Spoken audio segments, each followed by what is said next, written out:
Oui, alors voilà, le décor, mais il se trouve dans ce théâtre, le théâtre, la comédie Claude Voltaire. Je me retrouve d'ailleurs avec le directeur actuel de ce théâtre, Michel de Warzier, qu'on ne présente plus, que l'on voit partout. Et c'est heureux et c'est formidable. Bonjour Michel. Bonjour Roger. On se connaît depuis longtemps, Oh là là. il faut bien le dire. Et alors, je me trouve mieux encore. Je suis sur le plateau. Je suis dans un bon fauteuil, mais à mon côté, il y a le lit. Le lit dans lequel tu te trouves, que tu sois seul, ça ne me dérange pas. Mais quand je te vois avec Stéphanie Moriot, qui est ton épouse, là, ça me travaille. Je te dis franchement les choses. Comment ça se déroule, les spectacles de Faisons un rêve, c'est formidable. Ah, c'est un bonheur hein, de jouer cette pièce. Je n'imaginais pas que ça pouvait être aussi joyeux. Ça a été très dur. Ah, c'est vrai? Très très difficile. C'était très difficile à travailler parce que la langue de Guitry est une langue qui lui appartient. Il parlait comme il écrivait, hein, ouais. Ou il écrivait comme il parlait surtout. Donc le danger, c'est qu'on a quand même un tout petit peu la musicalité de Guitry et on a envie de faire comme lui. Il faut casser ça, tout en gardant les mots à la même place. Et ça, c'est un travail de bénédictin, c'est pire que des vers. Parce que le peut-être, quand il met le peut-être à tel endroit, il doit être mis là, s'il est mis un mot plus, c'est difficile. Donc comme on dit à Bruxelles, j'ai su que Est-ce qu'il écrivait vite, à ton avis? Je ne sais pas. Je pense que oui. Hein. Il en a écrit beaucoup, des pièces de persuadé qu'il devait écrire. Je me suis jamais beaucoup attardé sur la vie de Guitry, comme d'autres l'ont fait. Hein. Tu connais les spécialistes belges, c'était Claude Voltaire notamment, Marc Danval et Stéphane Stéman. C'est les trois qui se battaient pour savoir qui connaissait mieux le Guitry. Hein. C'est comme ça. Parce que quand j'ai débuté, tu vois, je vais commencer à parler, attention. Hein.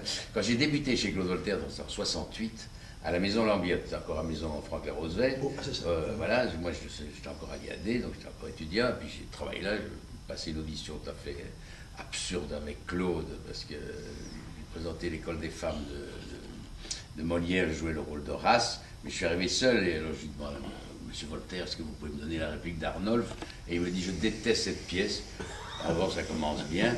J'ai dit, mais moi, je peux vous jouer le rôle d'Arnolphe et de Horace. Alors ça sonnait, ça c'est amusant.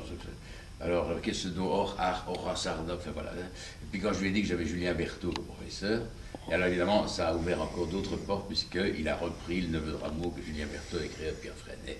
Donc voilà, c'est comme ça que ça s'est fait. Et alors je parle de Guitry à ce moment-là, où on a joué une folie Guitry, avec Jacques Lubé, André de Flandre, déjà Daniel Fir dans le Putifa, voilà, et Daniel Criot aussi. Et on l'a joué 90 fois à bureau fermé. Hein.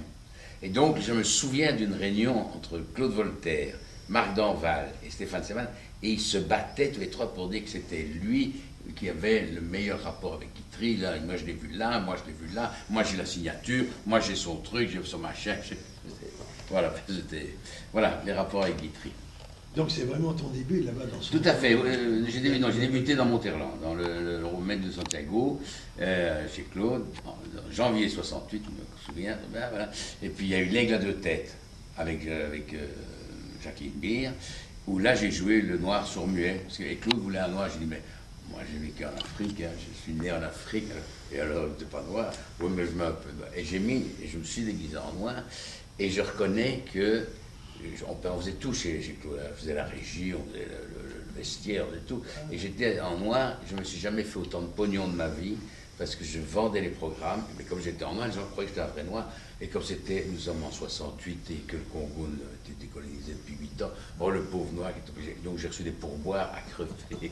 J'ai bien gagné ma vie, voilà. C'est pas voilà. Un bon départ. Voilà.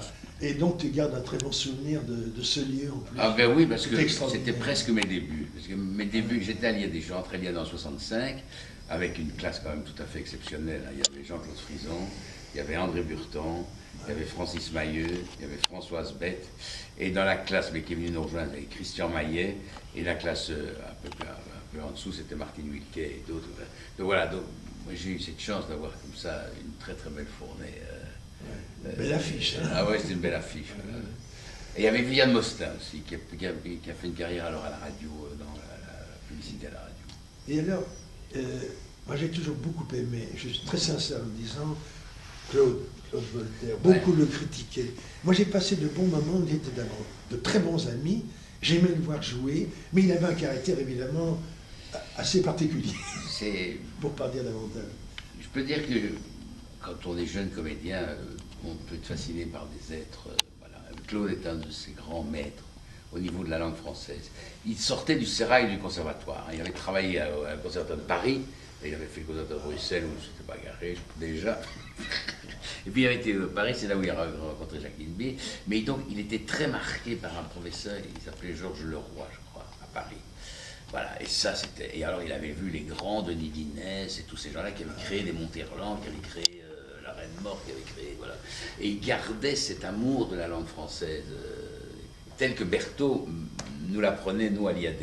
Donc j'avais le pendant avec Berthaud et Voltaire. Et Claude avait cet amour de la langue française, des longues, des brèves, des respirations, de tirer sur les sons. Et puis alors, parce qu'il avait cette chose insensée, hein, il était fou. Hein. Il était fou sur le plateau. Hein. Parce qu'il y a des jours où il avait des humeurs, alors il faisait n'importe quoi. Hein. Moi j'ai vécu des choses épouvantables avec lui, des fous rires. Je ne ris plus en scène, tellement j'ai ri à cause de Claude. Il m'a un jour embrassé sur la bouche. Hein. Quand il jouait Madame Alexandra, il était merveilleux dans Madame Alexandra dans Colomb. Il a fait 173, 74, avant je crois La Cage aux Folles. Il était extraordinaire dans Madame Alexandra dans Colomb. Il était une femme, là, vraiment. Il avait Coco Chéri, et il imitait Elvire Popesco hein, dans le rôle, hein, avec l'accent roumain. Et moi, je jouais la surette, le petit côté. La surette, je vous adore, venez, venez, mon chéri, venez. Et puis, il me prenait mon bras sur la bouche. Tu sors de la côte, bon, dépité, honteux, hurlant de rire. Ben voilà, ça c'était Claude. Il a toujours été excessif. Il a toujours été excessif dans ses choix, dans sa vie, dans tout. Et donc, il pouvait provoquer un amour colossal et une haine colossale.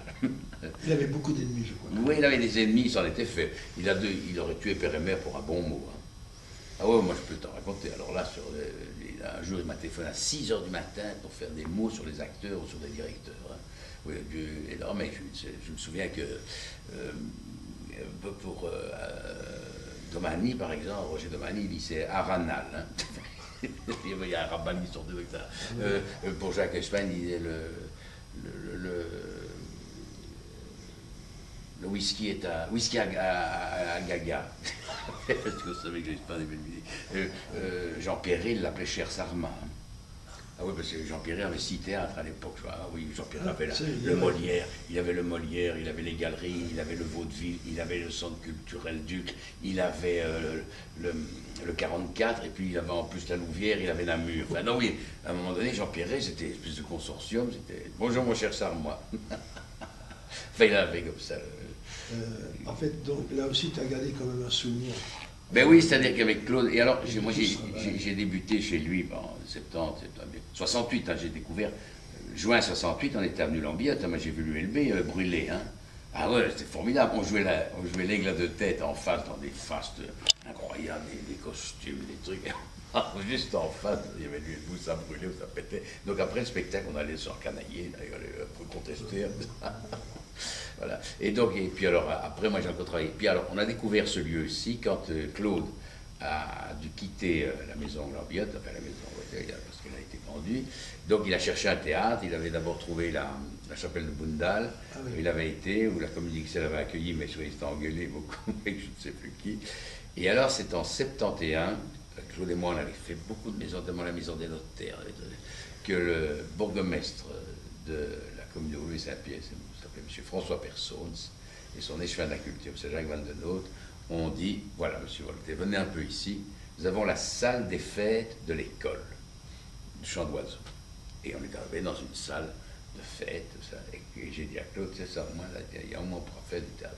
D'accord, on l'a pris, et on a construit avec la commune un théâtre. Ce qui veut dire que au-dessus de ce théâtre, ici, juste au-dessus, il y a le hall de gymnastique de l'école. Derrière, il y a toute l'école qui est là.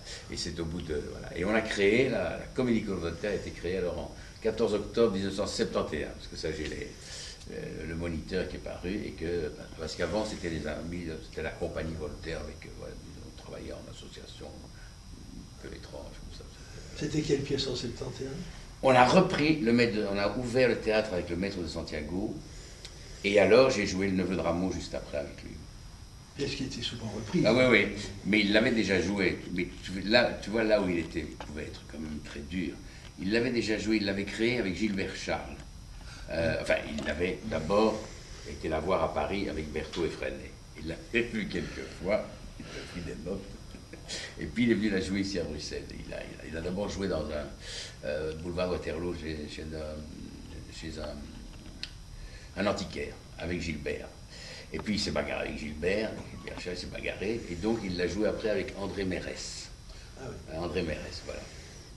Et puis quand il l'a repris, il l'avait promis à André de Flandre, il l'avait promis à René de Rosly, voilà. Et alors, le hasard fait un jour qu'à la chapelle de Boundal, il y avait Mérès qui était là, Gilbert n'était pas là, et il y avait de Flandre, et il y avait de Rosly, et il y avait moi. Voilà. Et Claude dit, voilà, je vais reprendre le neveu de Rameau, et alors il dit, de Rosly, toi, tu ne le sauras jamais, parce que tu n'as plus de mémoire, de Flandre, toi, tu n'as pas de chance, Mérès, tu l'as joué, c'est le petit qui va le jouer, comme ça. Alors, moi, je suis resté comme pour toi, j'avais 25 ans, je suis le Diderot à côté de moi. Mais la tête des trois autres, évidemment, elle n'était quand même pas très heureux. Ça, c'était Claude, voilà. Voilà. J'ai connu la plupart de ces comédiens, tu parlais de Rosly, qui était aussi un personnage. Personnage étrange, hein. Oui, absolument. Et qui était un peu guitry, hein, je veux dire. Oui, il s'habillait aussi, par exemple. Très, oui, comme on dit en Belgique, un peu smokelé. C'est pas, il avait fait des tournées en France, il se disait. Comment est-ce qu'on appelle de la Libération en France, là, les compagnons de la Libération. Ah, oui, mais et puis alors, on me racontait qu'il avait été en prison. Enfin, c'était très étrange. J'ai joué plus au théâtre Molière. Molière, hein, j'ai beaucoup joué avec René de Rosly. Et il y avait sa femme à l'époque, parce que pour Myriam de Caunes. Myriam de Caunes, qui était ravissante. Ravissante, et qui avait été la femme d'André Clarence. Ah, voilà. Voilà. On connaît un peu l'histoire, voilà. Je suis d'accord. Vous êtes en train de ça remonte à 1960, mais ça je ne voilà, connaissais pas. vous êtes en train d'écouter et de regarder Michel, mais nous racontons un peu l'histoire du théâtre, c'est important. L'histoire de la comédie. De la comédie. Parce que moi j'ai joué alors ici pendant 4 ans, et puis Claude c'était fatigant. Hein, et alors j'ai été appelé petit à petit à jouer au théâtre. Et c'est comme ça que je suis rentré à l'année au Théâtre National. Et j'étais pendant 10 ans, moi j'étais pensionnaire au Théâtre National. Ah, je savais que tu étais pensionnaire. Ah ouais, de 76 à 86. Et j'ai été très impliqué dans la succession de Jacques Huysmans, puisque je représentais le personnel, tout ça, j'étais au conseil d'administration. Et donc, bon, il arrivait alors de Jean-Claude Drouot, j'ai très bien connu cette affaire. Ça, je peux en raconter alors là pendant une bonne heure, parce que ça a été... Il a posé un problème. Non, après, mais au moment même, non, c'est-à-dire à la succession de Jacques Huysmans.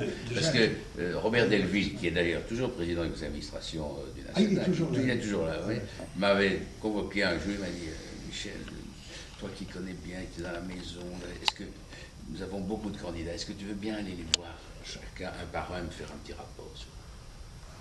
Moi, je dis d'accord, donc j'ai été voir tous ceux qui... il y avait Henri Ron, il y avait Bernard de Costet, Van Kessel, il y avait Anne Marève, il y avait, je ne sais plus, il y avait Delval, il y avait Pierre Laroche, il y avait Albert-André Lheureux, il y avait, enfin, tu vois, et j'ai été voir tous ces gens-là. Et alors, certains m'ont invité somptueusement. J'ai eu un ou deux gueuletons formidables. Il y en a eu d'autres qui étaient très charmants, voilà. Mais c'est très marrant. Et puis voilà, j'ai remis ce rapport en disant, voilà, il y avait Yves Larec aussi qui se présentait, qui était dans la maison. Ils étaient 9 ou 10. Et puis il y avait un type qui est arrivé à la fin, il s'appelait Robert Cordier. J'en parle parce qu'il m'a mis en scène dans Mort de chien du Goclo. C'est ça, j'ai une anecdote de ça. Alors il y a une chose qui est importante aussi, Michel, on n'a pas encore parlé, là il y a beaucoup de choses à dire. Si ce théâtre existe encore maintenant, c'est grâce à toi. C'est toi qui l'as vraiment sauvé déjà quand Claude Voltaire était malade, ne pouvait plus rien faire, et tu as été là, tu as tout pris. Des moments très difficiles, je crois, pour toi. Ça a été très compliqué parce que pendant 10 ans j'ai pu jouer avec Claude, voilà, et puis il est venu me rechercher en 89 quand on a joué Pauvre Bitos. Pauvre Bitos, ça a été pour moi un des rôles les plus beaux rôles de ma vie. J'en ai comme une dizaine de rôles comme ça, mais Bitos, pour moi, ça a été... On a joué 50 fois bureau fermé. Hein. Il y avait une distribution exceptionnelle. Il y avait Jean Rovis dans Mirabeau, il y avait Racan dans Danton, il y avait Bosser dans Seychelles, il y avait Voltaire dans... Grosse pointure. Ah ouais, non, c'était vraiment... le texte d'Anou était quand même... Et Claude avait monté Pauvre Bitos pour faire, excusez-moi l'expression, chier les socialistes français qui fêtaient le bicentenaire de la Révolution française.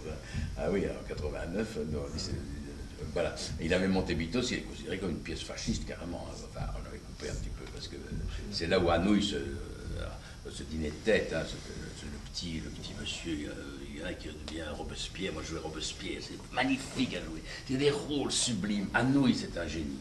C'est un génie pour les comédiens, parce qu'il écrit des rôles. Moi j'ai joué Créon de l'Antigone, c'est somptueux, c'est bon. Et la langue, puis enfin, on sentait que c'était viscéral. Et ça s'est placé au moment de... Janvier 89. En janvier 89, on a joué ça. Et déjà, Claude avait eu des problèmes, parce qu'à ce moment-là, on lui avait retiré, je crois, 2 ou 3 millions. C'est le ministre Valmy Fléau. Il n'avait appelé Valmy Fléau. Mais alors, il envoyait des lettres incendiaires, Claude. C'était un pamphlétaire. Alors, chaque fois, on était là pour le calmer. Moi, j'étais au conseil d'administration. Et à partir de 91, j'ai discuté tous les contrats programmes. Chaque fois, je dis à Claude, tous les 4 ou 5 ans, viens avec moi, mais tu te tais. Tu te tais parce que sinon, tu vas... Alors, et je me souviens, moi, j'ai rencontré Valmy Fléau en 91, en 92. Il y avait Jean-Paul Barras qui était là, qui est devenu ministre, enfin qui était l'ambassadeur de la Fédération Wallonie de Bruxelles à Paris, qui s'en va maintenant, qui était là, et on l'a vu, 3 ou 4 apparatchiks comme ça du PS qui étaient là, parce que c'était le PS qui était à la culture, et j'ai tout mis sur le social, en disant que à la Comédie Voltaire, les comédiens étaient payés mieux que par certains autres théâtres, que toutes les lois sociales étaient appliquées, que et il ne pouvait rien dire là-dessus. Rien, le répertoire, c'est ce que Claude demandait. Un répertoire, ce sont les grandes pièces dramatiques classiques à contexte historique et quelques comédies de bonne loi. Enfin, voilà. Tout ça, il le suivait. Il y avait les 400 représentations, il y avait le nombre d'unités temps plein. Tout ça a été suivi et je me battais sur l'emploi, les salaires et les conditions de travail qui étaient tout à fait applicables dans ce petit théâtre, ce qui n'était pas du tout le cas, même dans certains grands théâtres. Et alors, ça, chaque fois passé, mais on ne l'augmentait pas. Hein. On lui laissait... Mais maintenant, c'est vrai que quand Claude est tombé malade en 97, je me suis dit c'est trop bête. Il a eu son premier accident cérébral en 97, en mars ou avril 97. Je me suis dit voilà un théâtre qui fonctionne, c'est pas possible que ça tombe, que ça se ferme. Parce que en plus, on a quand même, il faut le dire, ça je tiens à le souligner, que la commune de Woluwe-Saint-Pierre donne ce lieu. Hein. Ah ouais, non, c'est vraiment ce lieu est donné à la Comédie Voltaire. On a un bail, un franc symbolique, enfin, ou un euro symbolique maintenant, et la commune entretient tout le bâtiment. Hein.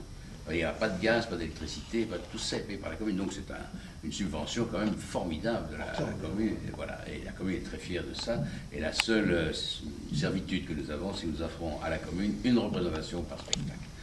Voilà, il y a 165 personnes qui sont accueillis par le bourgmestre et ils sont très fiers de ça parce que les spectacles sont de qualité, voilà. Donc je ne sais plus où j'en étais, voilà. Ah oui. Attends, tu entends le bruit? Oui, quel bruit? Ah oui, ça c'est l'école. Hein. Ah voilà. Tu vois? Tu l'entends? Non, ça va, ça dérange. Mais on était... Non, mais j'étais au moment où Claude est tombé malade. Ouais. Au moment où Claude est tombé malade, il avait déjà fait sa saison en 97, mais là-dedans il avait 3 rôles, il ne pouvait plus les jouer évidemment. Donc il reprenait le maître de Santiago, il jouait un Guitry, je crois que c'était écoutez bien messieurs, ou mesdames, je ne sais plus, et puis les affaires sont les affaires de Mirambeau. Et alors moi j'ai dit Claude, je reprends tout en Stummeling, comme on dit, je fais ça en main, et donc c'est moi qui ai été chercher Jean Rovis pour qu'il joue le maître de Santiago, qui l'a joué magnifiquement ici. C'est Michel Guillou qui les a quittés il n'y a pas très longtemps, hélas, qui a repris écoutez bien messieurs, et moi j'ai joué alors les affaires sont les affaires, dans une adaptation que Claude avait faite. Je ne préfère pas m'étaler là-dessus parce qu'il avait décidé d'en faire Isidore le chat. Il avait coupé, il avait sabré la moitié de la pièce, il avait coupé tout le côté émotif, l'histoire de la fille, l'histoire du fils, tout ça, il se disait, ça m'emmerde. Et Isidore le chat, il avait fait un belge. Et donc je l'ai joué avec l'accent belge, une espèce de Vandenbouynan, c'est comme ça. Alors, c'était peu étonnant, mais les gens n'ont pas été étonnés. Les gens, ils ont cru que c'était écrit comme ça. Ouais, ça c'est mon château, c'est mon château, c'est ma femme, et c'est Jackie Nicolas qui jouait ma femme. Voici ma moitié qui est mon double, enfin des trucs comme ça. Mais la scène avec Guillaume était formidable, avec le marquis de Porcelet, mais avec l'accent, l'argent, monsieur le vicomte, il n'y a que l'argent qui compte. Formidable, Mirbeau, c'est un... Mais tu parles de l'accent bruxellois. Ouais. Michel, mais si ma mémoire ne me trompe pas, tu as joué une pièce, c'était dans un bistrot, Ah, c'était non, un non, gros non. succès, ça. Ça, c'est Vous savez, encore. Tu sais, Comment ça s'appelait encore chez Willy. Chez Willy, voilà. Tu vois, Roger, moi je crois que je suis né sous une chance incroyable. D'abord, j'ai une chance étonnante, c'est que mon papa et ma maman m'ont donné une bonne santé. Hein. Il faut une santé physique et une santé morale. Hein. Ça, il faut quand même. Bon, voilà.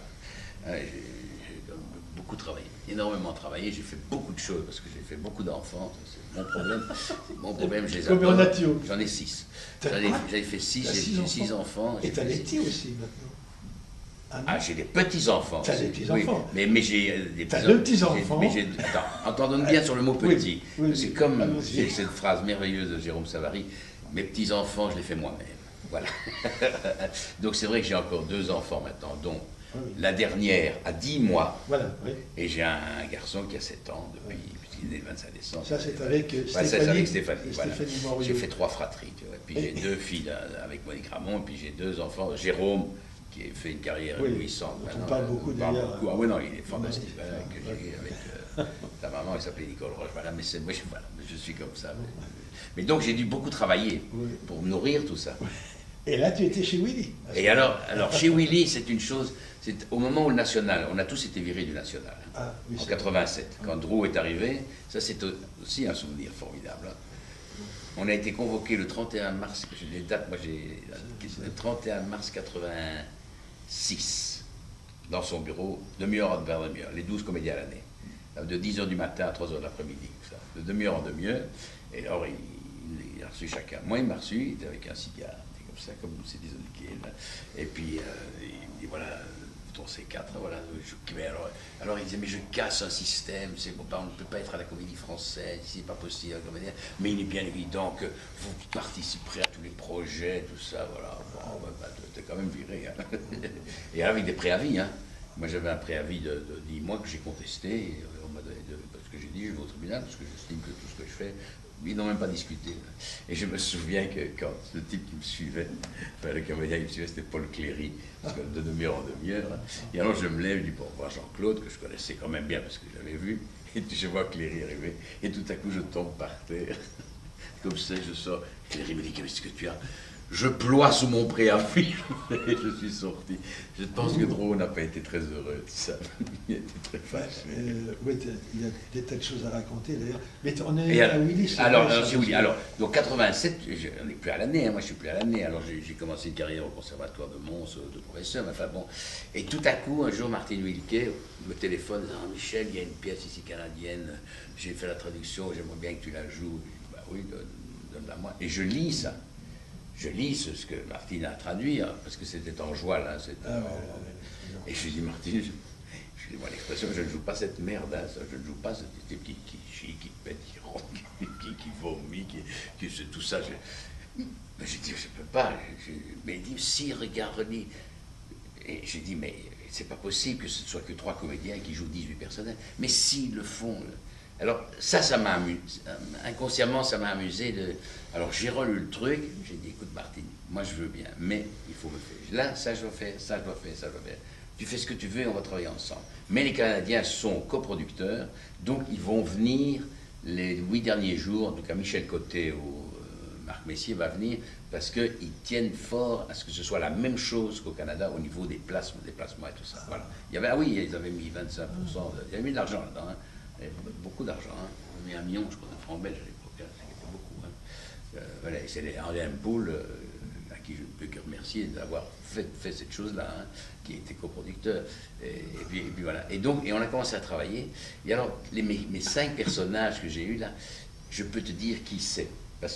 C'est parce qu'on a travaillé ça à la belge, évidemment. Oui. Donc, le premier, c'était un clochard que je connaissais, rue Haute, là. Tu sais, il y a un café qui s'appelle, je ne sais plus comment ça s'appelait, où il y avait une ficelle et on coupait la ficelle quand il tombait le matin. Ah oui, il pouvait dormir sur une ficelle, ça s'appelait, je ne sais plus. Je ne sais plus. Voilà. Et alors, j'ai dit, les conseils,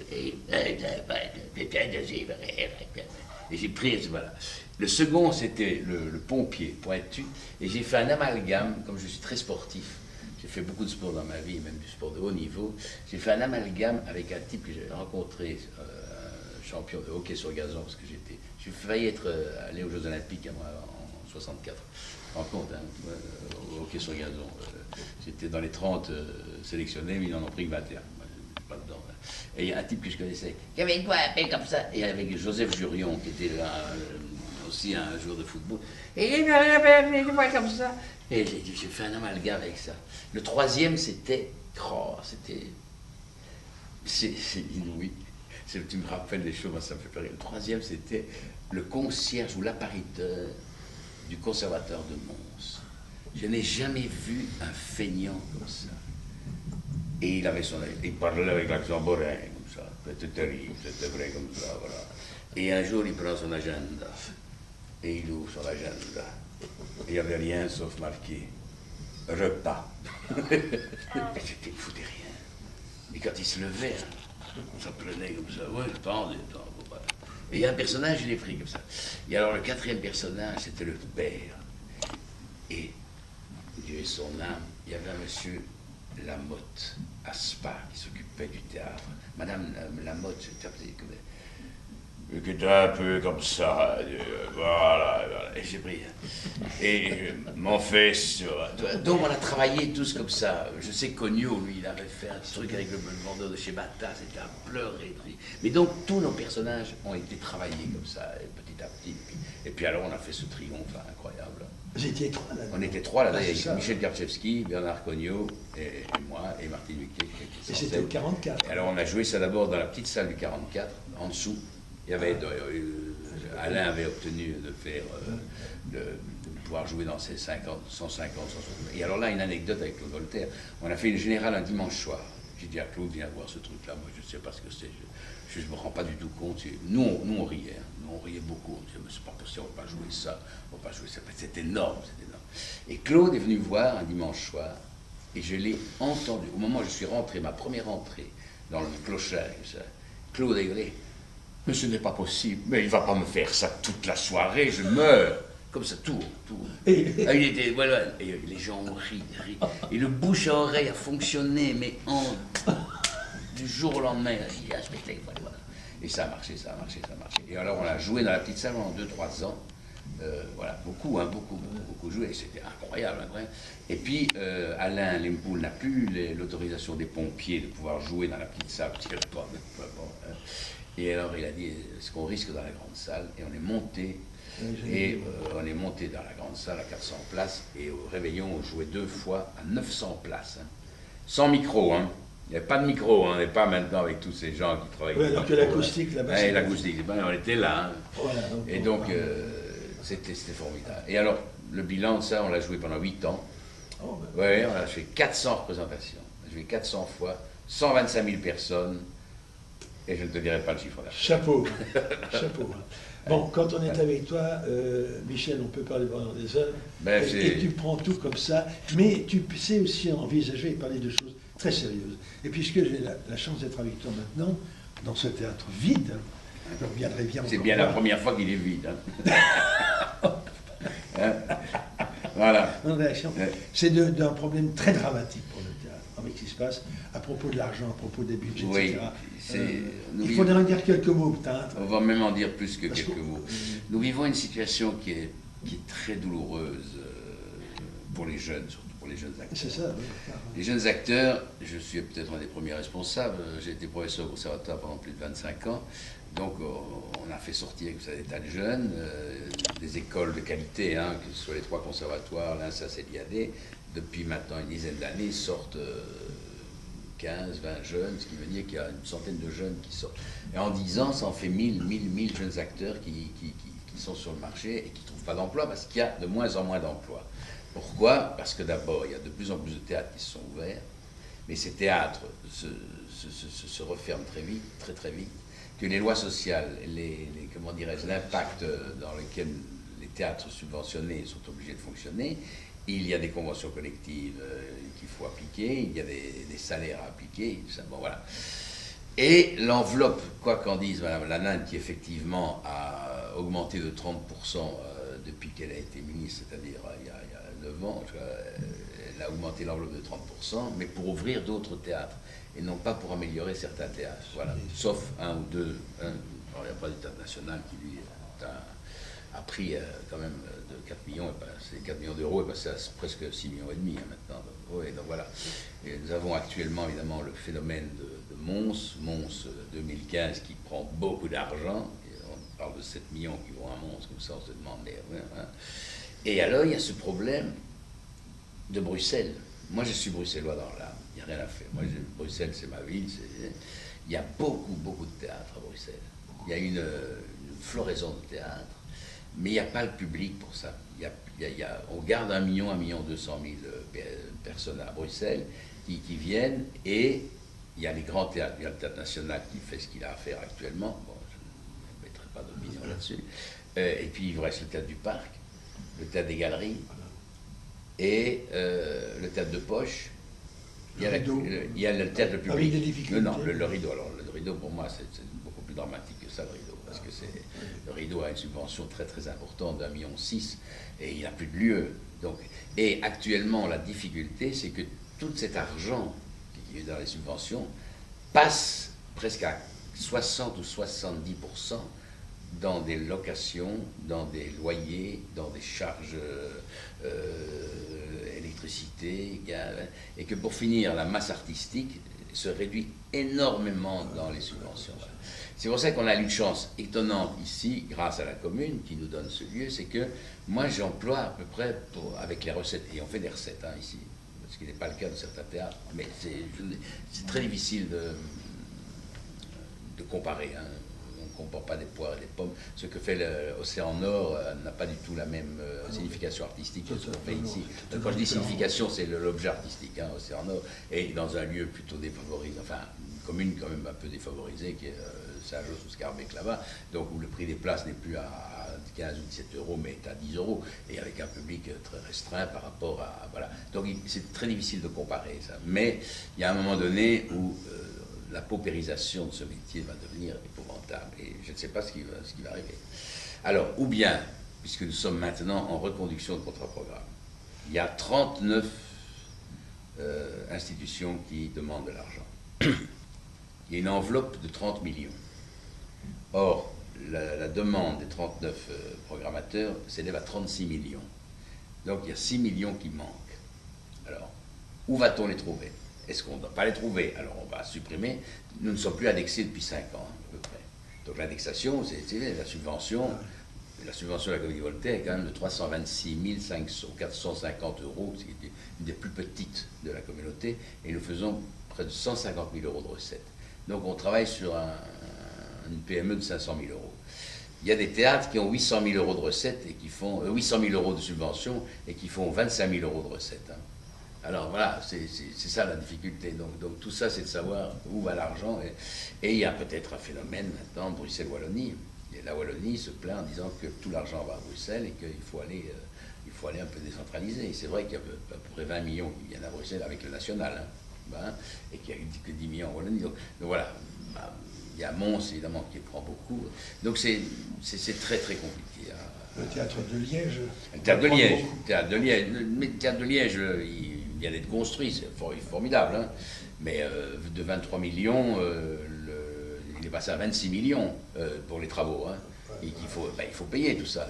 Voilà, Mais alors on dit 26 millions d'euros, ça fait 1 milliard de francs belges. On réalise plus ça. Quand on dit 26 millions, ça fait 1 milliard de francs belges pour un bâtiment. Si on avait dit ça il y a 10 ans, on va faire un bâtiment de fou, toi. Non, mais voilà, c'est tout ça. Mais bon, donc c'est très. Alors la difficulté, c'est pour un programmateur comme moi, avec mes collaborateurs, parce que je ne suis pas seul, il ne faut pas croire que je fais ça tout seul. À un moment donné, on se dit, mais qu'est-ce qu'on va jouer? Il y a des pièces de moins en moins d'acteurs. Parce que le moindre salaire pour un acteur maintenant coûte à peu près 7 000 euros. Le moindre salaire. C'est 2 mois de travail avec les lois sociales et les conventions collectives. Le moindre salaire. Il y a 1 mois de répétition et 1 mois de représentation. Vous payez à 2005, plus les lois sociales, ça fait 3 750. Multiplié par 2, ça fait du 7 000, à peu près 7 000 euros. Ça coûte. Et il est important de savoir que les répétitions sont payées. Sont payées maintenant. Les gens n'y pensent pas. Moi, je me souviens, quand j'étais comédien à Liège, au théâtre du gymnase, c'était pas payé. Pas 1 centime. Il n'y a pas encore longtemps, ça, tu sais. Bon, voilà. Mais non, mais pas encore longtemps, ça, c'est les syndicats sont battus. Et la convention collective, moi j'étais dans la commission paritaire, on a signé en juin 2013, 60 ans de négociations, hein. Oui, 60 ans. Et voilà, donc il faut... Donc, je veux dire, si on veut une décence dans ce métier, moi je me suis battu pour la défense de l'acteur, pour la défense du comédien. Maintenant, je pense que le théâtre, il a sa petite part, mais il y a une institution qui ne remplit plus du tout, mais alors plus du tout, et ça c'est un scandale, c'est la RTB, hein, qui ne remplit du tout sa mission de faire travailler les artistes, hein. Plus du tout. Hein. Roger, tu te souviens, moi je me souviens, j'étais en admiration devant toi quand tu faisais toutes les radios, les dramatiques là, en plein air. Tu me souviens d'un Napoléon avec Julien Berthaud notamment. Ouais, enfin, tout ça, tu sais. Il jouait Napoléon. Ben, tu faisais tout ça, ça faisait travailler des acteurs. Il y avait des acteurs, il y avait des dramatiques. Moi, ma première dramatique, je l'ai fait avec Jean-Louis Jacques. La première dramatique stéréo, c'était incroyable. Puis alors au niveau télévisuel, moi j'ai fait une vingtaine de téléfilms entre 1970 et 1986. Une vingtaine de téléfilms, j'ai rencontré des gens formidables comme Marcel Bozuffi, en tant qu'acteur, mais tout ça c'était réalisé par Tefferat. Il y avait Freddy Charles, il y avait Coleman, il y avait Jean-Louis. Voilà, tous des gens comme ça avec qui on a travaillé. Et il y avait Michel Jacquard, il a fait Baudouin des Mines, ça a été 5 et 5. Il n'y a plus rien qui se fait. Et ça, je trouve, la RTB devrait être le premier employeur des artistes. Il n'y a plus. D'ailleurs, maintenant, la RTB n'engage même plus. Hein. C'est plus la RTB qui engage. Hein. C'est Randstad ou je sais quoi. Enfin, oui, non. Non, mais moi, je suis encore un petit peu au courant parce que je reste là-dedans. Ce sont des maisons de production qui engagent et puis qui reçoivent l'argent de la RTB. Et puis c'est les maisons de production. La RTB voilà. Donc ça, je trouve que ça, c'est très très grave. Bon. Et puis encore une dernière fois, avant, il y avait, même si on n'aime pas ce truc-là, le théâtre ce soir, combien de pièces, des galeries on a vu, et les gens voyaient ça le dimanche soir, c'est pas plus mauvais que certains spectacles. Le public regrette, comme on regrette. Et ils connaissaient les acteurs en les voyant à la télé. Ils les connaissaient, ils venaient les voir au théâtre. Maintenant, c'est fini. Moi, je suis un artiste belge, mon nom ne vous dira rien. Mais c'est vrai, Michel, on regrette, le public qui regarde la télé regrette ces soirées-là, mais le public regrette également qu'il n'y ait plus, tu viens d'en parler il y a quelques secondes, des feuilletons, des dramatiques en radio. Et ils attendent avec impatience. Et quand parfois, on reprend, grâce à Sonima d'ailleurs, moi j'ai toutes les archives qui sont à la RTBF, et Dieu sait s'il y en a, quand on reprend des extraits de feuilletons, ça fait déjà un succès. Alors, on va réécouter ce feuilleton. Ah, c'est formidable. Moi, je me souviens, c'est pas c'est toi qui avais fait ça, c'était le mystère de la chambre jaune. Ah oui, c'est toi. Ah, c'est la chambre jaune, et puis parfois dans la mandoire qui est... Oui, voilà, j'écoutais ça, on écoutait ça à la radio, et ça passait à midi même, je crois. Tous les jours à midi, voilà. Et alors, comme j'étais pas encore assez content, il y avait les 6 jours de la semaine, pardon, et le dimanche, on repassait les 5 épisodes étaient réunis. Enfin voilà. Voilà, mais c'était formidable. Alors, on est quand même en fin d'année. J'étais là l'autre jour, là au premier rang, et j'observais bien les comédiens ici sur ce plateau, avec 2 décors, il faut bien dire, parce que qui est modifié. Ah oui, il va se modifier entre le 1 et le 2. Voilà. Oui. Mais je suis dans ce décor du 2 là, avec celui à côté de moi. Et alors j'ai adoré, mais vraiment adoré cette pièce. Je l'ai signalée à tout le monde. Tu m'en as déjà longuement parlé. Et donc c'est jusqu'au 31 décembre, avec la même distribution.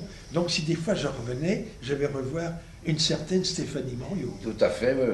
C'est toujours bien elle. C'est toujours bien elle, voilà. De plus en plus charmant. C'est toujours Bruno Joris qui joue et Serge-Jean Forlin qui joue le ballet. Vous êtes toujours bien. Ouais. Et alors ce qui est, je trouvais étonnant, et ça aussi je veux le répéter, le deuxième acte, qui dure quoi, 45 minutes? Non, 27. Oh, 27 minutes. Seul en scène, voilà, pour expliquer, voilà. Mais c'est du stand-up, hein, avant la lettre, hein. Il a écrit ça il y a 100 ans, Guitry. C'est du stand-up avant la lettre. Et c'est très très bien joué. Mais j'ai beaucoup souffert, mais maintenant, comme je possède tout à fait des trucs, et maintenant on peut un peu prendre le temps, il faut écouter le public. Hein. Ça, c'est une chose que j'ai appris avec chez Willy. Hein. Moi, maintenant, j'ai l'oreille qui est vraiment vissée. Quand les gens rient, je sais qu'il faut retarder la truc suivante sans perdre le rythme. Ça, c'est la difficulté. Nelly, je vais te demander ça. Est-ce que tu ne peux pas me faire plaisir avec un petit extrait de la pièce, on dirait là comme ça? Oh là là, est-ce possible? Il bouge, mais si je le fais assis, non, il y a un moment qui est quand même terrible. Et donc ce monsieur, oui, tu peux ce monsieur il drague de façon admirable. Maintenant, je ne sais pas si ça fonctionnerait comme ça. Il a dragué une femme, il lui a donné rendez-vous chez lui à 9h du soir. Et donc, le début du deuxième acte commence à 9h moins 5, où elle lui a dit qu'elle venait. Et donc, il l'attend. Et donc, il imagine tout son trajet. Elle sort de chez elle, elle prend le taxi, elle fait je passe, parce que je voudrais arriver à ce moment qui est quand même assez...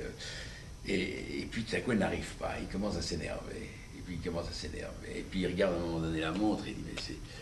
Oh, que les femmes sont assommantes. Hein, assommantes.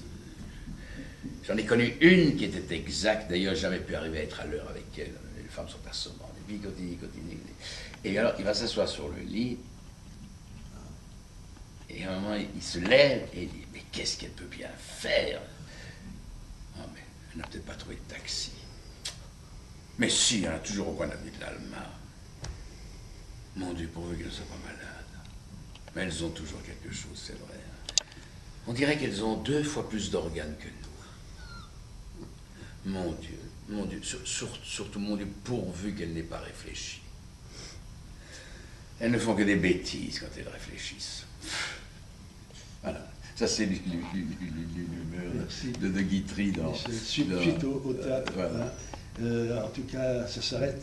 Ça ne s'arrête pas. Comment? Ça ne s'arrête pas, parce que nous allons le reprendre déjà. Ah, donne-moi les Un dates scoop. immédiatement. À l'état, je ne les ai pas encore. Mais nous le reprenons au festival du Carvelt en juillet-août. Voilà. Ben, on va le reprendre 6 fois. J'espère que je ne dois pas patienter plus de 6 mois pour revoir la comédienne Stéphanie Morio. Non, parce qu'elle va jouer dans Le Malade imaginaire qu'elle va mettre en scène. Elle va me mettre en scène dans Le Malade imaginaire. Elle va jouer Toinette. Et dans une nouvelle version qu'elle retravaille. Voilà. Et toi, tu joues le rôle? Moi, je joue le rôle d'Argan. Que tu n'avais jamais joué? J'ai déjà joué 127 fois. Non, je blague. Attends, je l'ai joué en l'an 2000. En 2000, Claude vivait, hein, et Claude vivait encore, et je dis Claude, le malade imaginaire. Ah, ça m'emmerde cette pièce. Je dis Claude, voilà, mets-la en scène. Bon, c'est que Claude n'était pas bien, donc on a retravaillé ça, donc on l'a monté, ça a fait un triomphe. Alors il était là.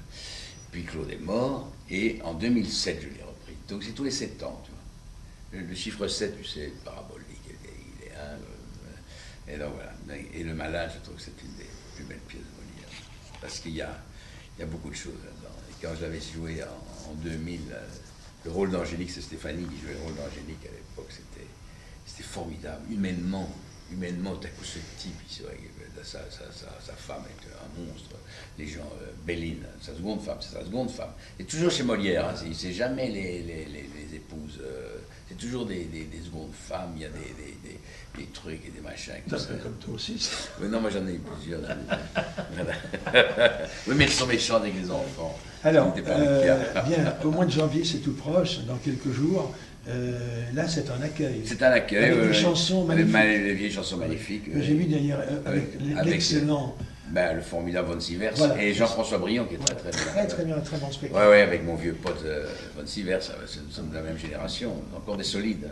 Notre génération de 68 est encore solide. Tu sais que, je pense qu'il y a Dobrinine, tu as vu Dobrinine dans La Dame de chez Maxime, oui, qui jouait le général. Voilà. Il y a Dobrinine, il y a Von Sivers, il y a Frison, il y a moi.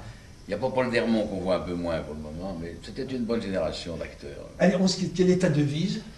Laquelle? Celle du théâtre ou la mienne?